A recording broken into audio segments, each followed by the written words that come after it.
Mumbai local साखळी बॉम्बस्फोट प्रकरणामधील आरोपींची निर्दोष मुक्तता झाली। मुंबई हायकोर्टाकडून आरोपींची निर्दोष मुक्तता करण्यात आली आहे।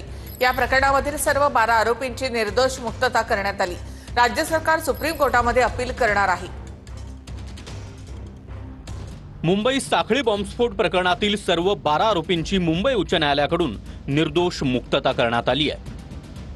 आरोपींनी या सुनावणीला येरवडा, नाशिक, अमरावती, नागपूर तुरुंगातून व्हिडिओ कॉलद्वारे हजेरी लावली। पोलिसांनी मारहाण करून जबाब नोंदवले असा आरोप या प्रकरणातील दोषींनी केला होता। सुनावणीत हायकोर्टाने मुंबई पोलिसांच्या तपासावर देखील शंका व्यक्त केली। आरोपींविरोधात केवळ शंकेपलीकडे कोणतेही सबळ पुरावे तपास यंत्रणा सादर करू शकली नाहीत असं कोर्टाने म्हटलंय। घटनेला 100 दिवस झाल्यानंतर टॅक्सी चालक किंवा ट्रेनमधील प्रवाशांना आरोपी आठवणं शक्य नाही असं हायकोर्टाने म्हटलंय।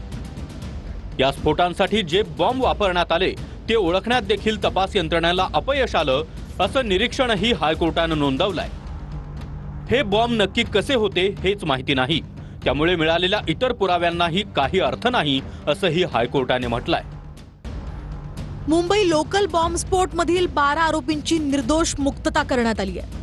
11 जुलै 2006 रोजी लोकल ट्रेनमध्ये 7 बॉम्बस्फोट झाले होते। या बॉम्बस्फोटात 209 जणांचा मृत्यू तर 800हून अधिक लोक जखमी झाले। बॉम्ब असलेले प्रेशर कुकर लोकल ट्रेनमध्ये ठेवून हे स्फोट घडवण्यात आले होते। खारोड सांताक्रूज मधल्या स्फोटात 7 तर बांद्रा खार रोडच्या स्फोटात 22 जणांचा मृत्यू झाला होता। जोगेश्वरीच्या स्फोटात 28 तर माहीम जंक्शनला 43 यासह मीरा रोड आणि भाईंदरमध्ये 31 जण यामध्ये ठार झाले होते। माटुंगा रोड माहीम दरम्यानच्या स्फोटात 28 जणांचा मृत्यू झाला तर बोरिवलीत सुद्धा स्फोट झाले होते। इंडियन मुजाहिदीनच्या दहशतवाद्यांनी हे बॉम्बस्फोट घडवून आणले होते। मकोका कोर्टाकडून सप्टेंबर 2015 ला 12 जण यामध्ये दोषी ठरवण्यात आले। 5 आरोपींना फाशी तर 7 आरोपींना जन्मठेपेची शिक्षा सुनावण्यात आली। फैजल शेख, आसिफ खान, कमाल अन्सारी, एहतेशाम सिद्दीकी, नाविद खान यांना फाशीची शिक्षा सुनावली।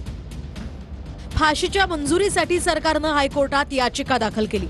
आज मात्र या सगळ्या आरोपींची निर्दोष मुक्तता झाली आहे। दरम्यान उच्च न्यायालयाच्या निर्णयाला आता राज्य सरकार सर्वोच्च न्यायालयात आव्हान देणार आहे।